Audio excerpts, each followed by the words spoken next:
The Sedins tomorrow. We're fortunate that they're going to play their last game here in Edmonton. I know that they've been mortal enemies of the Oilers for many, many years, but we've also been able to appreciate and watch their skill level and how they affected and changed the game in a lot of different ways. And we'll be able to appreciate them tomorrow night and enjoy the evening.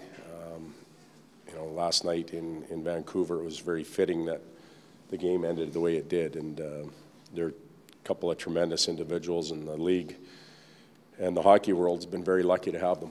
I mean, as a coach, I know you try to say to your players, okay, here's some video, here's some tendencies for other players, here's ways to limit them. But in terms of scheming against those two guys, was there a way to actually tilt the odds a bit? Well, a lot of times you plan and you're able to focus on one individual and try and shut that guy down, and it affects his line mates.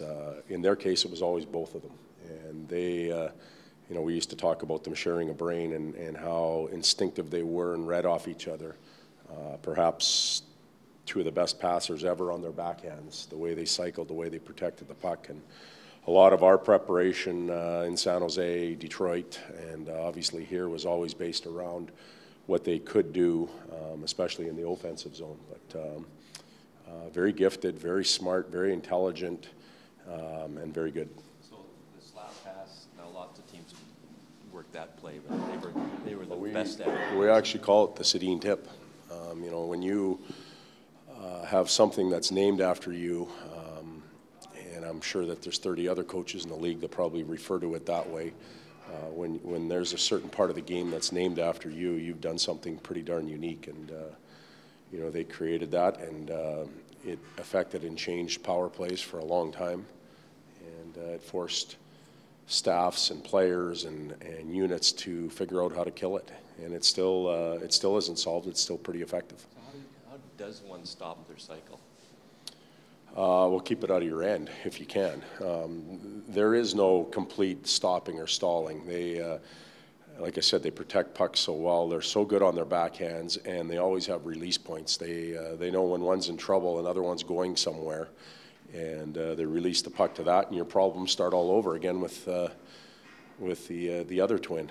And they've done it for years.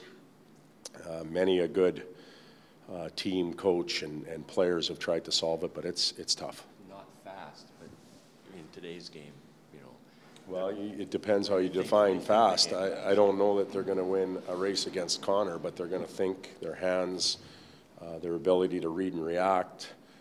Sometimes slowing the game down makes you fast, and finding the right holes and arriving on time. So in my mind, yeah, you know what, you probably wouldn't bet on them in a race, but they play the game very quick between the ears.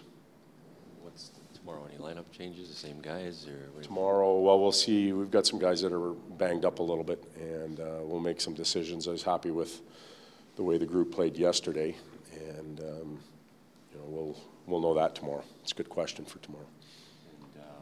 And Aberg, why was he sitting out? Just didn't like his game? Or? Yeah, I didn't think that Pontus played with a lot of emotion and a lot of fire, and that's been the knock on him a little bit, and we're trying to get that out of him. So, when you're in, you have to bring it. I thought his two best games were after his mistake on the road, and he had something to prove and respond to, and he played tremendously then, but it has to come all the time. So you